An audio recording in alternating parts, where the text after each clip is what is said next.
पु ल देशपांडे. पुस्तकाचं नाव आहे हसवणूक. माझे खाद्य जीवन, थोडे कडू, थोडे गोड, पण बरेचसे तिखट. माणसाचा सारा इतिहास म्हणजे त्याच्या खाण्याचा इतिहास आहे. चराचर सृष्टी याचा अर्थच मुळी कशावर तरी चरणारी सृष्टी असा आहे. आदिमानव मिळेल त्यावर चरला, पुढे तो सुधारला आणि स्वतः चरता चरता दुसऱ्याला चारू लागला. त्यानंतर तो फारच सुधारला तेव्हा दुसऱ्याचं चोरून स्वतः चरू लागला. मानवाची सारी वाटचाल स्वतःच्या हातानं चरणं, चारणं, चिरणं आणि चोरणं या चकारीतून, बाराखडीतून होत होत चमचहा पर्यंत आलेली आहे.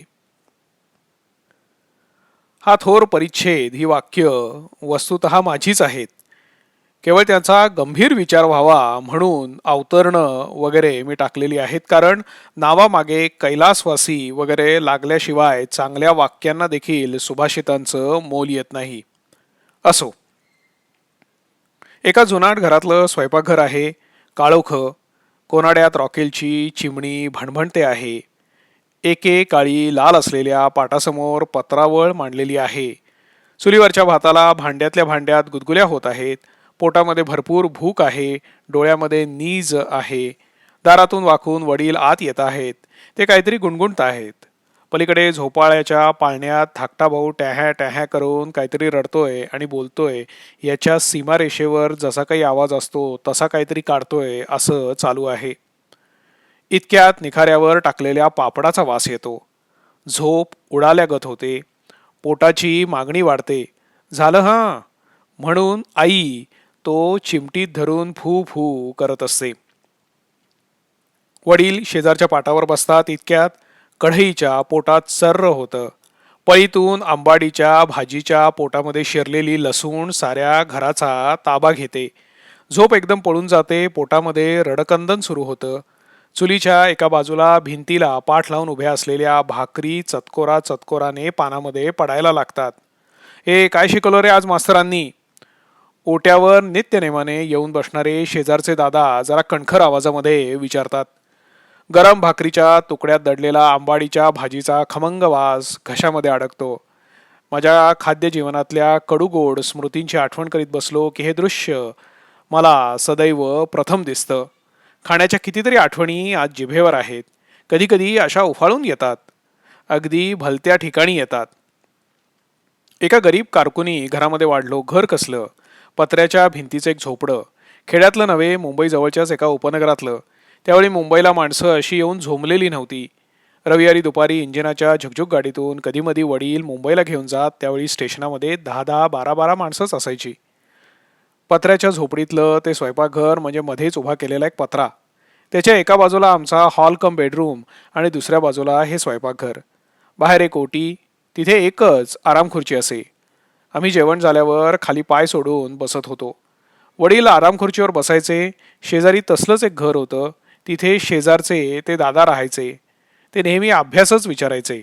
दादा दुष्ट आहेत हे माझंच नव्हे तर दादांच्या मुलांचंही मत होतं, कारण त्यांनाही ते सारखा अभ्यासाबद्दल विचारायचे. पुढे शेजारच्या दादांचा मुलगा पळाला, पण शेजारच्या मामी मात्र भलत्याच चांगल्या होत्या. तिच्या हातच्या सांजोऱ्या खाल्ल्या तसल्या पुन्हा नाही खायला मिळाल्या. त्यांच्या घरी हळदीचं पान घालून लोणी कडवीत. त्यामुळे त्यांच्या घरी जेवायला गेलो की मी तूप भात खूप भरपूर खाऊन घेत असे. आता शेजारच्या मामी गेल्या. ती पत्र्याची झोपडी गेली. राहिली आहे ती त्या सांजोऱ्यांची आणि तूप भाताची आठवण. माझ्या खाद्य जीवनातल्या या पहिल्या वहिल्या स्मृती आहेत. खाण्याच्या बाबतीत माणसं घरचं खाणं आणि बाहेरचं खाणं असा एक ढोबळ पंक्ती प्रपंच करतात. खाण्यात घरालाही स्थान आहे आणि बाजारालाही आहे. खाद्य साधन हे एक प्रकारचं योग साधन आहे. अनेक इंद्रियांवर विजय मिळवून खावं लागतं. त्यात मुख्य आवरावं लागतं ते स्वच्छतेचं इंद्रिय. त्यानंतर आरोग्यविषयक पानसट कल्पना. आरोग्य याचा अर्थ वाटेल ते, वाटेल तेव्हा, वाटेल त्या ठिकाणचं आणि वाटेल तितकं खाण्याची ताकद. खाण्याची साधना जसजशी वाढत जाते तसतशी खूप खाण्याची प्रवृत्ती कमी होत जाते. 100 लाडू खाणाऱ्या इसमाला खवय्या म्हणतात हे चूक आहे. 100 गाणी म्हणून दाखवणाऱ्याला गवय्या म्हणण्या इतकंच ते चूक आहे. खाण्याच्या पहिल्या उमेदीच्या भरामध्ये खूप खात जाण्याकडे प्रवृत्ती असणं हे ठीक आहे, पण त्यानंतर पारख यावी लागते. खरा मत्स्याहारी सरंग्याचा एकच तुकडा किंवा मालवणी परिभाषेमध्ये कुडकी सगळ्या जेवणाबरोबर पुरवतो. भेळ, मिसळ आणि उसळ या ळकारांत चिजांनी जिभेचा चावटपणा खूप वाढवला. इथे चावटपणा हा शब्द गौरवार्थी आहे, कारण चावट हा शब्दच मुळी चव या धातूचं लढिवाळ स्वरूप आहे. चविष्ट, चविष्ट, चावट आणि चावट या शब्दाचा चावण्याशी काही संबंध नाही. बेचव शब्द पंडितांनी तो जोडला आहे. पहा धातुकोश, म्हणजे खरं म्हणजे कशाला पाहता, त्याच्यापेक्षा हे पदार्थ चाखून बघा. खाद्य संस्कृतीमध्ये काही उपऱ्या मंडळींचीही भरती आली आहे. चकली, चिरोटा यांच्याप्रमाणेच शंकरपाळे नामक जो पदार्थ आहे तो ह्यातला. या पाळ्याचा शंकराशी काय संबंध आहे हे देवच ठाऊक, कारण शंकर हा देव हे असले पुळचट खाणाऱ्यांमधला वाटत नाही. रुंडमाला धारण करून तांडव करता करता मधूनच बशीतले शंकरपाळे तो आपल्या तोंडामध्ये टाकीत असेल हे मला पटत नाही. म्हणजे त्याला गोडाचं वावडं नसावं, कारण भांग जिथे चालते तिथे मिठाई आलीच. शंकर शेवेचा लाडू खाईल, मिसळ खाईल, कारण तसा तो शेतकरी कामकरी पक्षाचा पुढारी आहे. सरळ तर सूत, नाहीतर एकदम तिसरा डोळा उघडून जाळपोळ सुरू. हल्ली सगळी नावं बदलण्याची चळवळ चालू आहे. त्या गडबडीत या शंकरपाळ्याचे सुद्धा साखरपाळे करावेत, म्हणजे त्यातल्या त्यात सेक्युलरही झाले. या अगदीच बिनबूड खाद्याला या महादेवाचं नाव देण्याइतका त्याचा अपमान फक्त त्याची मुळमुळीत चित्र काढणाऱ्या चिताऱ्यांनीच केलेला असावा, अन्य कोणी नाही. पुराणप्रियता आणि पुरणप्रियता हे महाराष्ट्राचं वैशिष्ट्य आहे. आम्ही नव्याचा स्वीकार सावधपणे करतो, म्हणूनच टिकून आहोत. नवे देखील चांगलं वापरून जुनं झाल्याखेरीज आम्हाला आवडत नाही, पण जुन्यातले जुने जर काही टिकून राहणार असेल तर पुरणपोळी. ज्या घरात वर्षातून एकदा तरी पुरणपोळी म्हणून झाली नाही ते घर मराठीच नव्हे. महाराष्ट्रातल्या चारी वर्णांनी आणि साऱ्या जाती जमातींनी जर एकमताने मान्य केलेली कुठली गोष्ट असेल तर ती म्हणजे पुरणपोळी. ही सुद्धा जसजशी अधिक शिळी होत जाते तसतशी तिची चव वाढत जाते. ती दुधाबरोबर खावी, तुपाबरोबर खावी किंवा नुसती कोरडी खावी. महाराष्ट्राच्या सीमा ठरवताना पुरणपोळीचा निकष वापरायला पाहिजे होता, मात्र हे नाजूक हाताचं काम नव्हे. चांगल्या पुरणपोळीला चांगलं 30-30, 35-35 वर्षाचे तव्याचे चटके खाल्लेलाच हात हवा, आणि म्हणूनच आजीनं केलेल्या पुरणाच्या पोळीची सर आईच्या हाताला येत नाही आणि पत्नीच्या तर नाहीच नाही. वडीलधाऱ्यांनी ती करावी आणि लहानांनी ती खावी. बेळगाव सीमेवर पुरणाचे कडबू होतात आणि कारवार सीमेवर सुकुरुंडे होतात, पण पुरण ही गोष्ट पापडांच्या लाट्यांसारखी नुसतीच खाण्याचा आनंद आया नावाच्या स्त्रिया आपल्याला कधीच लाभू देत नाहीत. हवं ते हवं त्यावेळी आणि हवं तितकं खाऊ न देणारी ती आई, अशी आईची जराशी कठोर अशी व्याख्या आहे. ताज्या करकरीत कैऱ्यांचं लोणचं ती कधीही देणार नाही. बरणीत घालून ते 6 महिने मुरल्यावर मग इच्छा गेली की ते आपल्या पानावर येईल. सांडगे वाळण्यापूर्वीची चव वाळून तळल्यावर तशी नसते, पण कोहळ्याचे सांडगे करताना ते पीठ मिळायचं नाही. ओल्या नारळाचं खोबरं किसताना नक्की मिळणार नाही. ते गरम पोह्यांवर पडून निष्प्राण झाल्यावर खा आता, छान लागतंय असं म्हणून आपल्यासमोर येईल. गरम भाजलेले शेंगदाणे त्यावेळी हातामध्ये येणं कठीण. ते कुटून साबुदाण्याच्या खिचडीमध्ये बेपत्ता झाले की गिळा असं म्हणून ते आपल्या समोर येतात. स्वयंपाकघर नावाच्या खोलीमध्ये बायका शिरल्या की त्यांना तिथे 4 पोरांना जमू द्यायचं नाही हे 144 कलम जारी करावंसं का वाटतं ते कोणास ठाऊक. शिजत येणाऱ्या स्वयंपाकाचा सुगंध स्वयंपाकघराच्या उंबरठ्यावर शांतपणे बसून घेण्यातला आनंद बायकांना कळणार नाही. आणि म्हणूनच जिथे हवं ते मिळतं तिथे पुरुष जातात. चवीनं खाण्याचा स्त्री वर्गाला शौक तसा कमीच. त्यांची मजल फार तर फार आईस्क्रीमपर्यंत जाते. बायका स्वयंपाकाविषयी बोलतात पण खाण्याविषयी बोलत नाही. बोलेल तो करेल काय, त्याप्रमाणे करील तो खाईल काय हेच खरं. हॉटेलमध्ये स्वयंपाकाचं खातं पुरुषांकडेच असतं आणि त्यामुळे तिथे कोणाला काय हवं ते नेमकं कळतं. कदाचित खाणं या गोष्टीची बायकांच्या बाबतीत अतिपरिचयामुळे अवज्ञा होत असावी, कारण शेतकरी हुरडा पार्टीला उत्सुक नसतो. मक्याची कणसं भाजून ती भुकेला खातो. भुकेचं खाणं हे खाणंच नव्हे. तिथे खाण्याला कलेचा दर्जा येत नाही. कलेला गरज मानवत नाही. फुफ्फुसांना व्यायाम म्हणून कोणी गाईल तर तो गवय्या नव्हे, आणि आरोग्याला चांगलं म्हणून जो खाईल तो खवय्या नव्हे. मथुरा भुवनातली जिलबी आणि गाठ्या या दुर्दैवानं पैलवानी आरोग्यात जमा झाल्या. लग्नातल्या जिलब्यांना आता अर्थच नाही. फार काय, लग्नातलं जेवण हे जेवणच नव्हे, तिथे ते भुकेचंही खाणं नव्हे आणि शौकाचं तर नव्हेच नव्हे. ज्या पुण्याची लग्न या उद्योगधंद्याबद्दल उगीचच ख्याती आहे, तिथल्या पंक्तीतल्या जेवणा इतकी तर जेवण या संस्कृतीची इतर कोणीही अवहेलना केली नसेल. एक तर पत्रावळ हा प्रकार गळ्यात काड्या अडकवणारा, त्यातून महत्त्वाच्या जागी उसवणं हे पत्रावळीनं तुमानीकडनं शिकून घेतलेलं असावं. चुकून एखादी भाजी आवडलीच तर ती जिथे वाढली जाते तिथेच नेमकी ती पत्रावळ आ वाजते. असल्या त्या पत्रावळीत मिठात गोळलेलं लोणचं, कोशिंबीर या नावाखाली केलेलं टॉमॅटो आणि शेंगदाण्याचा सत्यानाश आणि त्यात घुसणारे जळकट खोबऱ्याचं तुकडं टाकलेलं पंचामृत, त्याच्या बाजूला मठ्ठ्याच्या द्रोणाला टेकण, याहून अन्य कार्य न साधणारा तो वांग्याची भाजी नामक चिखल, या सर्व पदार्थांना पानशेच्या लोंढ्यासारखा वाहून नेणारा आळवाच्या फतफत्याचा लोंढा, गारगोट्या भाताची उदबत्त्या लावायच्या सोंगटी एवढी मूद, तिच्यावर डाळीपासून फटकून निघालेलं वरण आणि त्या मुदीची गोळी पोटात जाईपर्यंत तिथे येऊन कोसळणारा मसाले भात नावाचा भयान ढीग. एवढ्यानं संपलं नाही म्हणून नुकतेच तळून काढलेलं भज्याचं पीठ आणि मग जिलबीचं जेवण या मथळ्याला शोभणारा मजकूर नसला तरी ठसठशीत मथळा हवा म्हणून पडणारी ती अंगठ्या एवढ्या जाड वळणाची जिलबी. एवढ्यानं संपत नाही. मग मठ्ठा मठ्ठा असा आरडाओरडा होतो आणि त्या लवंड्या किंवा बिन लवंड्या द्रोणात कोथिंबिरीच्या देठासकट पाचोळा घातलेलं आंबूस पाणी ओतलं जातं. कोंड्याचा मांडा करून खावं हे खरं, पण उगीच उंदराला ऐरावत म्हणून कसं चालेल? ज्याला ताक म्हणणं गळ्याशी येतं त्याला मठ्ठा कसं म्हणायचं? आणि असल्या भोजनाला आमका बेत होता तमका बेत होता म्हणून वाखाणायचं? प्राणाखेरीज इतर कशाशीही न बेतणारा हा बेत पेशवाई थाट वगैरे शब्दांनी गौरवला जातो. बाकी ताटपाट, रांगोळ्या आणि उदबत्त्या या थाटातल्या खाणाऱ्यांनी आपला एक पक्ष बनवला आहे. पक्षनिष्ठा ही खऱ्या खाणाऱ्यांना रुचत नाही. हा एकांड्या शिलेदाराचा रस्ता आहे. आपला भेळवाला भैया आपणच शोधून काढावा लागतो. एके ठिकाणची कांदाभजी संपवल्यावर बटाटवड्यासाठी प्रसंगी पायपीट करावी लागते.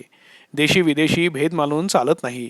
गुडमनचा चहा घेण्यापूर्वी कयानीकडील किंवा बस्तानीकडील पॅटीस संपून यावं लागतं. खाऱ्या बिस्किटाला डरायसच हवा आणि चहा आणि मस्का सेलेस याला लोक चुकून स्लाईस म्हणतात, अलाइस्सा. मात्र युद्धापूर्वीचा इराणी गेला. दुधाची सुद्धा जेव्हा भुकटी झाली त्यावेळी इराण्याचा अवतार संपला. आता उरला आहे तो नावाचा इराणी. मावानी केक आता पहिली उरली असेलच का? इकडे कॉरोनेशन मात्र आपला दरबार सांभाळून आहे. तरी देखील अलीकडे चवीपेक्षा स्वच्छतेकडे जरा लक्ष वाढलेलं आहे. पण अजूनही मुर्गी तिथे गलते तशी अन्यत्र नाही. बाकीच्या मोगलाई मुर्ग्यांनी पंजाबी शलवार कमीज चढवली. अस्सल मराठी कोंबडी हवी असेल तर पिकेट रोडवर जायला लागेल. पिकेट रोड हा कोंबडी, मारुती आणि वकील ह्यांच्यासाठी प्रसिद्ध भाग आहे. झुंजणं हा तिघांचाही स्थायी भाव तिथे अचानक एकवटलेला दिसतो मला. नवशिके वकील अशिलाच्या माना मुरगळायला तिथल्या मटण प्लेट हाऊसवाल्याकडून शिकत असावेत, पण ही कोंबडी घरामध्ये घर करते. इथला भेजा फ्राय देखील दात घेऊन जातो. कोटात तर फार प्रचंड हॉटेलं आहेत. तिथे फक्त खायला तेवढं मिळत नाही, बाकी सारं असतं. ते जेवण त्याला पडलेल्या बिलांमुळे स्मरणामध्ये राहतं. तिथे रात्री तर कधीच जेवू नये. कानाशी बँड सारखा ठणठणत असतो. अंगाच्या दांडीवर कपडा वाळत टाकलेली एखादी गौरांगी पाणी चढवलेली सोनेरी केस कुरवाळीत उघड्या गळ्यापेक्षा गळ्याखालचा भाग उघडा ठेवून मायक्रोफोनमध्ये गुणगुणत असते. आणि मुख्य म्हणजे ताटात काय वाढून आलं आहे ते देखील आपल्याला दिसत नसतं. इतका तिथे अंधार असतो. इथले दिवे उजेड करण्यासाठी नसून अंधार करण्यासाठी असतात हे तुम्ही लक्षात घ्या. आणि जेवण झाल्यावर आयुष्यभर त्यातलं फक्त बिल लक्षात ठेवा. असल्या तथाकथित बादशाही हॉटेलात खऱ्या अर्थानं जेवायला जायचंच नसतं. आपली आर्थिक भरभराट सिद्ध करण्याची ही स्थानं आहेत. या जेवणाबद्दल पुढले 2-3 दिवस सहज म्हणून 4 ठिकाणी बोलायचं असतं. विशेषतः नवश्रीमंत स्त्रियांना हॉटेल आणि हिल स्टेशन हे 2 विषय दुपारच्या चहाबरोबर चांगले पुरतात. ताजमधला कोल्ड ब्युफे फार, अगं अलीकडे ॲम्बॅसेडरमध्ये, अगं मिराबेलमधलं ग्रीन्सच्या लंचला, अगं ही वाक्य पुरी झाली काय न झाली काय त्यातल्या खाद्यांच्या नावांपेक्षा हॉटेलांची नावं ही महत्त्वाची असतात. आणि त्यातून त्या नवश्रीमंत वर्गातली मंडळी नवमांसाहारी असली तर आणखीनच इज्जत बढते. आपण खातो हे सांगण्याची ही एक नवीन आईट आहे. जन्मजात खाणारा आपण कधी मासा खाल्ला, मटण खाल्लं हे मुद्दाम कधी बोलणार नाही. आज काय मिळालं होतं हो? या प्रश्नाचं उत्तर बांगडा, कर्ली, पापलेट, कुर्ल्या किंवा जैतापूरची कालवे ह्यापैकी कुठल्या तरी अर्थाचं हवं असतं. त्यामुळे आम्ही आज फिश खाल्लं म्हणणारी मंडळी ही होतकरू आहेत हे समजावं. आम्ही नॉनव्हेज खातो बुवा हे असंच एक बावळट वाक्य आहे. संगीताच्या जाणकारात कुणीही आपल्याला मालकंस फार आवडतो किंवा दुसरा अमका एक राग आवडतो असलं विधान कधीच करत नाहीत. त्याप्रमाणे खाणाऱ्यांच्या दुनियेमध्ये आपल्याला पापलेट फार आवडतं किंवा सरंगा फार आवडतो असलं विधान ऐकू येणार नाही. एखादा जाणकार मालकंसातल्या अमक्या अमक्या चिजेची बंदिश मस्त आहे म्हणेल, तसा जातिवंत खाणारा पेडव्याचं किंवा कुर्ल्याचं धबधबीत उच्चारात या शब्दातला शेवटला त लुप्त आहे. नाहीतर कोळंबीचं भुजणं अगर शेवट्याचं हुमण स्वतःला फार आवडत असल्याची कबुली देईल. नुसतं मटण याला अर्थ नाही. मटणाचा रस्सा की सुकं हे महत्त्वाचं. त्यामुळे अलीकडे साहित्यातील काही कोंडी फोडू मंडळी आपली अत्याधुनिकता दाखवण्यासाठी आपल्या लेखनात अधूनमधून उगीचच मासे मटण वगैरे पेरत असतात. पण हा झरा मूळचा नाही हे ओळखायला वेळ लागत नाही. मागे एकदा एका मराठी कादंबरीकारानं आपल्या नायकाला ताजमहाल हॉटेलात जेवायला धाडला आणि त्याचा नायक तिथे जेवता जेवता अधूनमधून सूप भुरकीत होता. हाय कंबकत, तूने सूप देखील पीही नाही. मोठ्या हॉटेलात हल्ली पिण्याच्या लायकीचं फक्त सूप ही गोष्ट राहिलेली आहे. आपल्या देशात दुर्दैवानं सूप ही संस्कृतीच नाही. एकेकाळी असली पाहिजे. एवढंच नव्हे तर युरोपातील प्रत्येक चांगली गोष्ट ज्याप्रमाणे त्यांनी आमच्याचकडून उचलली असं चांगल्या चांगल्या विद्वानांचं मत आहे, त्याप्रमाणे हे सूप देखील त्या लोकांनी आमच्याचकडून चोरलं आणि आमच्या चांगल्या गोष्टी पाहायला आम्हाला आता तिथे जायला लागतं. तसं चांगलं सूप प्यायला देखील आता युरोपमध्ये जावं लागतं. एरवी आपल्या भोजन विद्येला सूपशास्त्र कशाला म्हटलं असतं? ज्यात सूप अजिबात नाही ते सूपशास्त्र होईलच कसं? मात्र युरोपनं सुपाची कितीही ऐट केली तरी सूप करावं ते चिन्यांनीच. सध्या चिनी मंडळी आपल्याकडे जरा तिरक्या डोळ्यांनी पाहू लागलेली आहेत आणि हिंदी चिनी भाऊ भाऊ वगैरे हे असं काही राहिलेलं नसलं तरी हिंदी चिनी भोजन भाऊ हे मान्य करावं. या बड्या हॉटेलातील सुपामध्ये मलगाटणी या सिंधी आडनावासारखं जे सूप येतं ते डाळीच्या आमटीसारखं असतं. ते देखील इटालियन आहे असं म्हणून सांगण्यात येतं. परंतु त्या सुपाचा शोध कोण्या सिंध्यानंच लावला असावा, कारण सुरुवातीचा मल पहा आसुमल आणि अखेर आनी हा सिंधीच आहे. आनिमलचा पुरावा असताना तो सिंधी नाही हे कसं शक्य आहे? माझ्या खाद्यजीवनात मी उत्कृष्ट म्हणवणाऱ्या हॉटेलांना निकृष्ट स्थान दिलं आहे. तिथे पार्टी देता येते, चवीनं खाता येत नाही. ज्या पंक्तीमध्ये "अरे जरा मसाले भात फिरवा, अरे वाढ वाढ, मी सांगतो वाढ जिलबी तिथे" असल्या आरोळ्या उठत नाहीत, ती काय पंगत आहे? पंगत ही तिथल्या आरड्या ओरड्यांनी रंगत असते, पानातल्या पदार्थांनी नव्हे. हल्ली हॉटेलांना नंबर दिले आहेत. हे नंबर तिथल्या चवींच्या गुणानुक्रमाने दिलेले नसून टेबलावरच्या चादरी, काटे चमचे, वेटरचा गंभीरपणा, मॅनेजरचा सूट, आतली कृत्रिम थंडी आणि अनेक दिवे लावून केलेला अंधार या कारणांनी दिलेले आहेत. खाणाऱ्यांनी त्या ठिकाणी सावध राहावं. आपल्याला आरोग्यापेक्षाही खिसा पाकिट सांभाळायचं आहे. टेबलावरच्या त्या चकचकीत सुऱ्यांनी लोणी कापलं जात नाही, पण खिसे मात्र चांगले कापले जातात. खरी हॉटेलं म्हणजे जिथे माणसं, माश्या आणि पोऱ्या फडका मार रे अशा आरोळ्या सुखाने एकत्र नांदतात ती. विशेषतः पोऱ्या फडका मार आणि दोन्ही साव यापैकी पहिल्याचा खर्ज आणि दुसऱ्याचं तारसप्तक एक हार्मनी साधून जातं ते हॉटेल. तिथला बटाटा वडा नुसती जीभ, झणझणणारे कान आणि डोळेच काय पंचेंद्रियांची खबर घेऊन जातो. इथल्या वेटरला टीप दिली तर त्याला गिराईक खुळं वाटतं. त्या मोठ्या हॉटेलातून वेटरला केवळ टीप घेण्यासाठीच नेमलेलं असतं असं मला वाटतं. त्यातून आपण देशी भाषांमधून बोलणारे असलो की खेळ खाल्लास. ही असली मोठी हॉटेलं किंवा खानावळी ह्या जेवणाच्या जागाच नव्हेत. मोठ्या हॉटेलामध्ये फॅशन म्हणून आणि खानावळीत अविवाहित किंवा कुटुंब माहेरी गेलंय म्हणून जायचं असतं. विशेषतः अमुक भोजनालय, तमुक विहार वगैरे नावांच्या खानावळींना आता अर्थच नाही. हे म्हणजे माणसांचे नुसते पेट्रोल पंप. टाकीमध्ये 1 लिटर पेट्रोल टाकल्यासारखी त्यांची ही जेवणं. मग ती राईस प्लेट असो नाही तर भरपेट असो. उदरम भरणम म्हणजे भोजन नव्हे. ह्या खानावळींना अपवाद म्हणजे आत्मारामाची, राजारामाची, गंगारामाची, भागवताची, निमकरांची अशी ज्या कोणी स्वतः स्वयंपाकाची साधना करता आहेत त्यांनी चालवलेल्या खानावळी. ह्या परंपरेची स्फूर्ती देवता सखूबाई. तिथं आस्था आली. दाजी रेग्याला गाबोळी आवडते आणि अंता नेरुरकराला सोलाच्या कढीमध्ये मिठाची एक कणी जास्त लागते हे इथे लक्षात ठेवलं जातं. गुळवणी मास्तरांना भारताची खरपुडी काढून ठेवण्यात येते आणि गॅसिसचा त्रास सुरू झाल्यापासून आप्पा जोशासाठी ताकाच्या वाटीमध्ये हिंगाची अचानक चिमूट पडून जाते. पण इथल्या पदार्थांना आवर्जून खाऊन जावेत असे गुण नाहीत. तिथे घरच्यासारखं वाटतं ते जेवणाच्या चवीमुळे नव्हे तर आत्माराम बापू किंवा निमकर काकांच्या आपुलकीमुळे.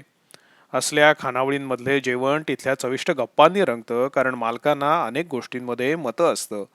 गम्य असण्याचा संबंध नाही. कधी काळी तिथे केशवराव भोसले जेवून गेल्यामुळे तसा गवई झाला नाही आणि होणार नाही हे त्यांचं मत माणसं खालच्या मानेनं ऐकतात.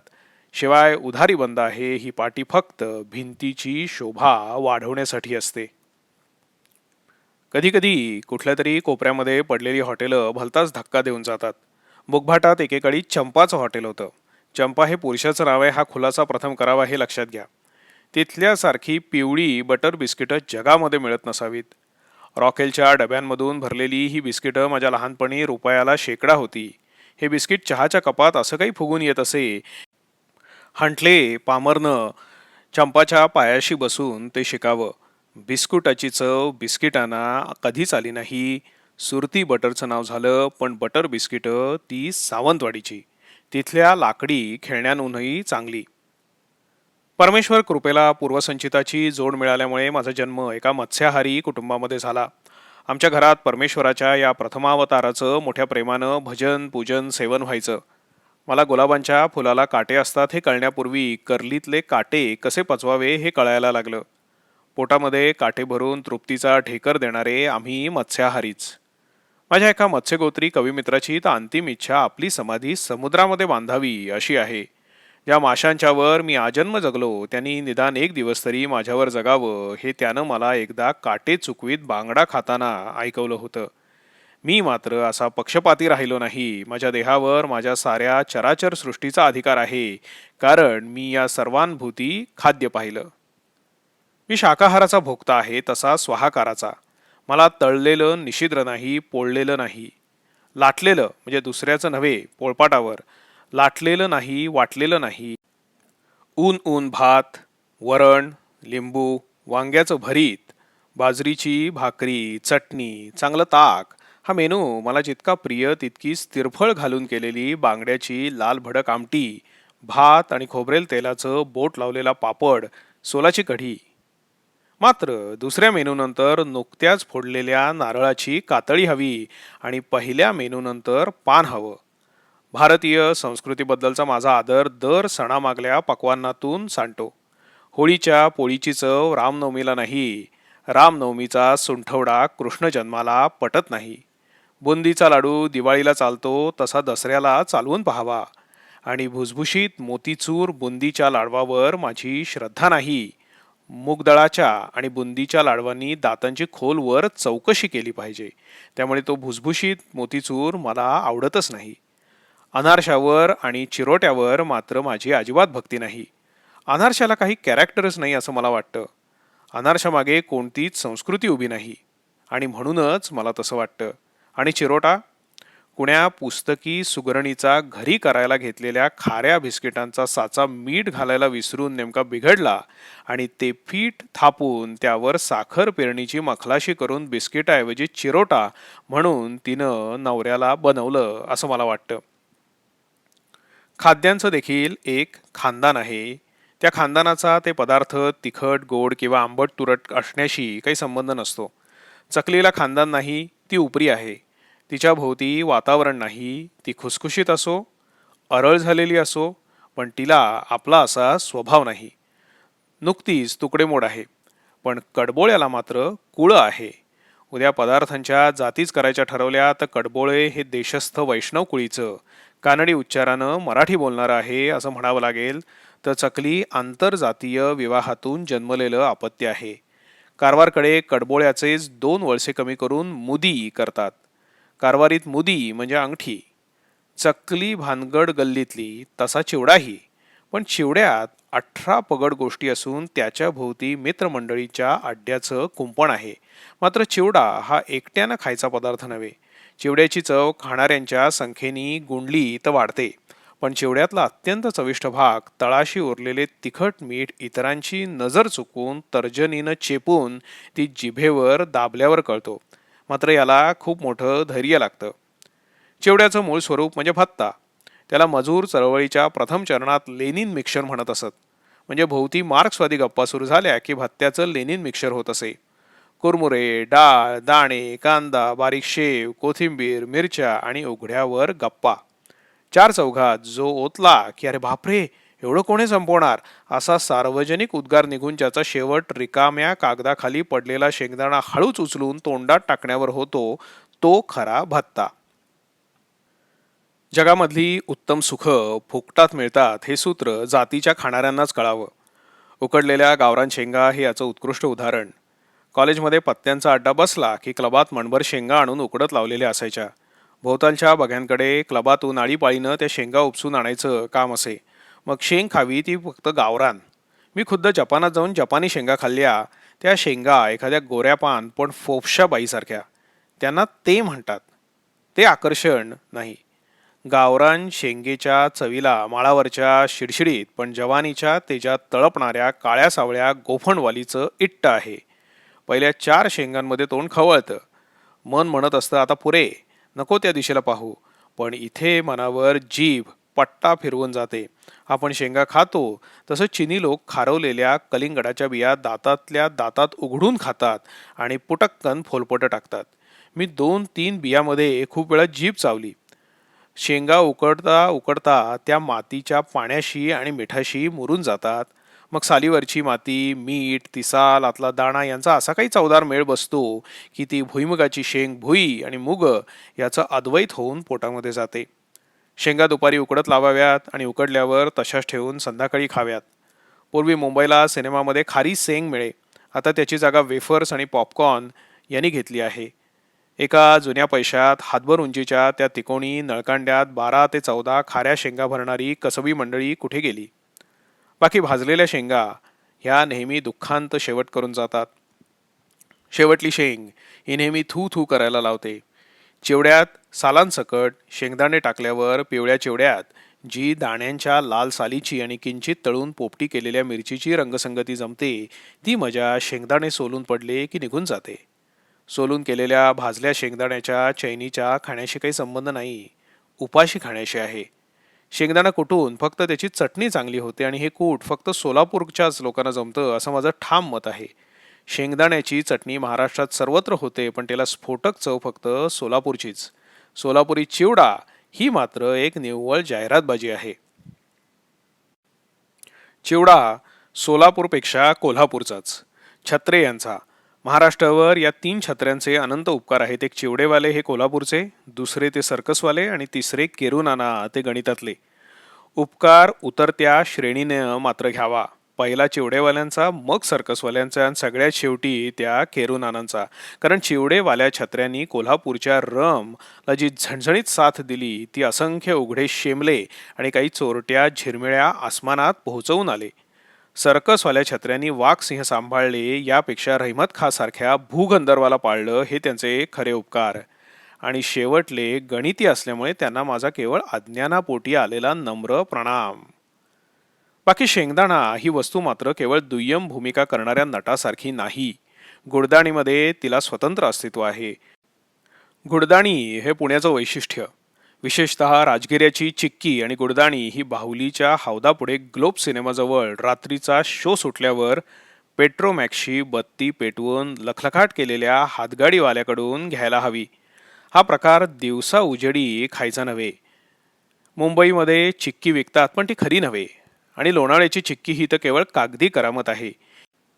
ती घेतल्याचा आनंद ती रंगीबेरंगी कागदाची पुडी सोडल्यावर लगेच मावळतो. शिवाय पिस्त्याची चिक्की, काजूची चिक्की हा चिक्कीचा अपमान आहे. चिक्कीत जाऊन बसणं हे मुळी पिस्त्याचं आणि काजूचं कामच नव्हे. ते म्हणजे नेहमी जॉर्जेटात वावरणाऱ्या सिनेमा नटीनं ग्रामीण पिक्चरमध्ये नऊवारी लुगड्यातून आणि कुंकवाच्या आडव्या चिरीतून पाटलाच्या पोरीची उसनी लाज मागून आणण्यापैकी आहे.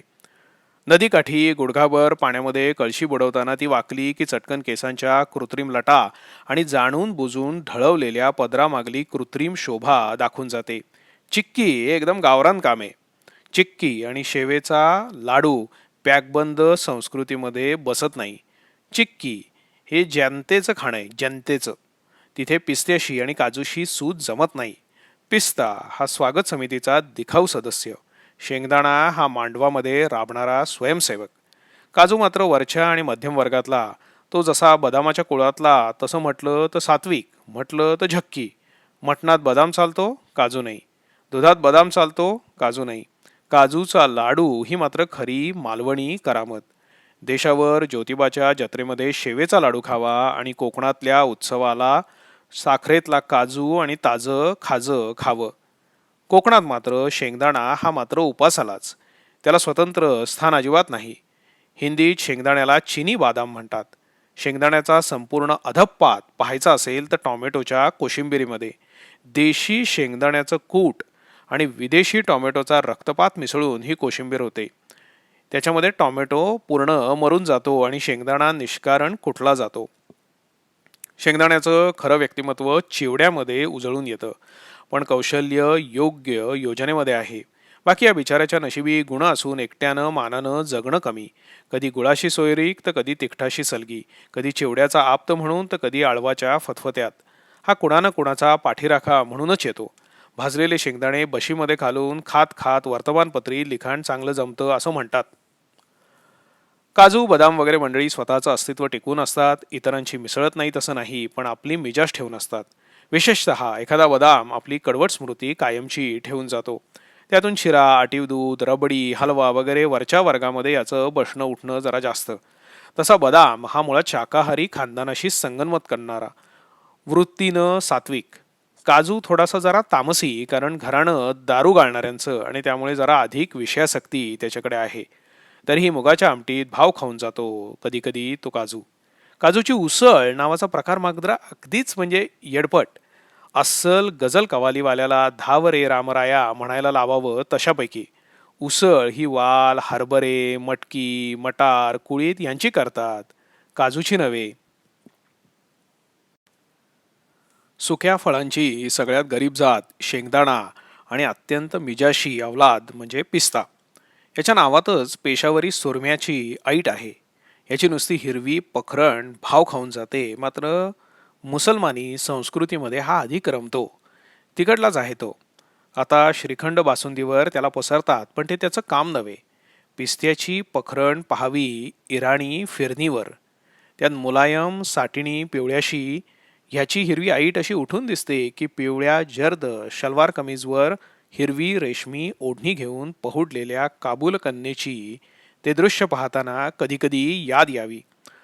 हा गुलाब कळीच्या पाकळीची झाक घेऊन मिरवतो. पिस्ता हा मोठा इब्लिस आशिक आहे, पण मराठी प्रांतात हा पाहुणा. एक तर महागडा आणि दुसरं म्हणजे आपल्या पदार्थाशी कुठे जमवून घेत नाही. काजू मसाल्याच्या वांग्यामध्ये सुद्धा बसतो, पिस्त्याला टाकायचं तरी कुठे. तसा बदाम देखील आपला आपण जमवून घेतलाय म्हणून, पण हेही खाणं उत्तरेकडचंच, खानदान इस्लामीच. कधी वाटीत पडेल भिजत तर त्यांचा शेवट सत्यनारायणाच्या शिऱ्यामध्ये होईल. हा शिरा सत्यनारायण होऊन गेल्यावर दुसऱ्या दिवशी अधिक चांगला लागतो. म्हणजे पहिल्या दिवशी तो नुसताच प्रसाद असतो, पण दुसऱ्या दिवशी आतलं केळं अधिक पिकून मुरलं की त्यातलं सोवळं प्रसाद पण जाऊन तो माणसामध्ये येतो. पिस्ता बदाम यांच्याच घरातला जर्दाळू हा लेखाचा सदैव उधारीमध्ये व्यापार केलेल्या बनियाच्या चेहऱ्याचा. वास्तविक याचे तरुण रुपडं इतकं आकर्षक आहे की सुकल्यावर त्याच देहाचं का हे वार्धक्य असा प्रश्न पडतो. सगळे गुण असून एखाद्याला नशीब नसावं तसं या जर्दाळूचं आहे. हा पिवळा म्हणून जर्द आणि आलू हे नाव उत्तरेत कुठेतरी फळाला नेहमीच मिळतं, पण मराठीमध्ये जर्दाळू म्हटलं की कमनशिबी असा अर्थ असावा असं वाटतं. वास्तविक हा गोड, पण ह्याला स्वाद आहे. आतल्या बीमध्ये बदामाहूनही स्वादिष्ट गीर असतो, पण या फळाचा काही जम मात्र इथे बसला नाही. हौसेनं कुणी जर्दाळू म्हणून घेऊन खाल्ल्याचं मला स्मरत नाही. त्या मानानं सुका अंजीर म्हातारपणी देखील रुबाबामध्ये असतो. ताज्या केळ्याची कांती नसली तरी सुकेळं काही गरीब वाटत नाही. या सुक्या मेव्यामध्ये लोक चिलगोजा का कुरतडत बसतात ते कोणास ठाऊक. हा एक अत्यंत तापदायक प्रकार आहे. म्हणजे तो जर्दाळू मागे राहिला.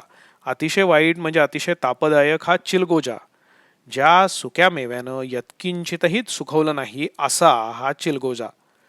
अक्रोड फोडायला मात्र वेळच्या वेळी काही हाती लागत नसतं. मग अक्रोड फोडायचा तो काश्मीरी अडकित्ता शोधायची धडपड.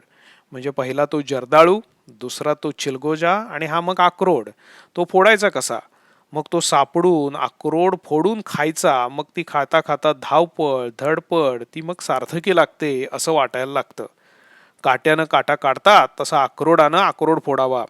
दोहोंपैकी आपल्याला जो फुटावा असं वाटत असतं तो नेमका फुटत नाही, एकच फुटतो. पण अस्सल खवय्याच्या हिशोबी सुकामेवा ही एक आपली फसवा फसवी आहे. खाण्यामध्ये सुद्धा अन्न म्हणून खाणं, आरोग्याला बरं म्हणून खाणं आणि खाण्याच्या आनंदासाठी खाणं असे 3 प्रकार आहेत. त्यांचं श्रेष्ठत्व उलट्या क्रमानं आहे. म्हणजे आनंदासाठी खाणं हे सगळ्यात वर आणि खाण्यामध्ये अन्न म्हणून खाणं हे सगळ्यात शेवटी. भात किंवा गहू हे देह टिकवण्यासाठी भरायचं जळण आहे, पण ते जळण देखील काय गंमत करून जातं. आजऱ्याच्या जिरग्या तांदळाचा भात आणि तुरीच्या डाळीचं वरण, रसरशीत ताजं लिंबू आणि लोणकडे तूप हे काही जळण नव्हे. जो भात खदखदू लागला म्हणजे प्रियकराचं प्रेयसीवरचं लक्ष ओढून आमोद सुनास होतं, त्याला काय पोषक अन्न या वैद्यकीय कोष्टकामध्ये कोंबायचं. घराचं घरपण स्वयंपाकघरातून येणाऱ्या या वासावर सिद्ध होतं. इथे सारी सात्विकता ताटात वरणाचं पितांबर चढून येते. मात्र ही फक्त दिवसा मानवणारी सात्विकता. सकाळचं जेवण शाकाहारी असावं आणि रात्रीचं रंगीत संगीत. याला अपवाद म्हणजे रविवार दुपार. त्या दिवशी मात्र मासळीचा स्वाद दुणा हवाच. रोजच्याच मासळीला रविवारी दुपारी असा आगळा स्वाद काय यावा हे कोडं आहे. फुटाणे शुक्रवारी लागतात तसे इतर वारी लागत नाहीत. आणि पेढा दत्ताला साक्षी ठेवून खातो तसा खावा. अगदी 3 जिभा फुटाव्या तसा, तेव्हा तो गोड लागतो. बाकी भोजनाचे ताट हे देखील एखाद्या चित्रातल्या सारखं रंगसंगती साधून जातं. पहिला भात मुदस्वरूप असावा. वरण भाताबरोबर डाळिंब्या असाव्यात. बाकी वाल खावे कायस्थानी असं बिरडं अन्यत्र विरळ. बटाटा जसा मुंबईला झावबाची वाडी ते भाई जीवनजी लेन या परिसरात गोडी बटाटीचा रस होऊन शिजतो, तशी वालाची डाळ ही कायस्थांच्या घरीच शिजते, अन्यत्र नाही. आधुनिक जमान्यामध्ये जातीय दृष्टी ही वाईट खरी, पण जीभ जर योग्य जातीच्या वळणाची वळेल तर भोजन हे उदरम भरणम न राहता एक रंगीत मैफिल होऊन जाईल. पुष्कळदा मला केवळ या खाद्य विशेषांच्या परंपरागत संरक्षणासाठी जाती टेकाव्यात असं वाटतं. उद्या सगळ्यांचंच खाणं पिणं सारखं झालं की महाडच्या सोड्यांचं कालवण खायला जायचं कुठे? कोल्हापूरच्या पाणकोंबडीनं सद्गतीसाठी कुठल्या सवळेकऱ्याकडे पाहायचं? भेजा आणि कलेजा तळायचा नाय असं मटण प्लेट हाऊसवाल्याने ठरवलं की खेळ खाल्लास. आंतरजातीय विवाह व्हावेत, पण उभयपक्षी खाद्य स्वातंत्र्याच्या करारावर सह्या होऊन. अगदी कळाहीन जेवण पाहायचं असेल तर नवश्रीमंताच्या घरच्या पार्टीला दिल्लीला जावं.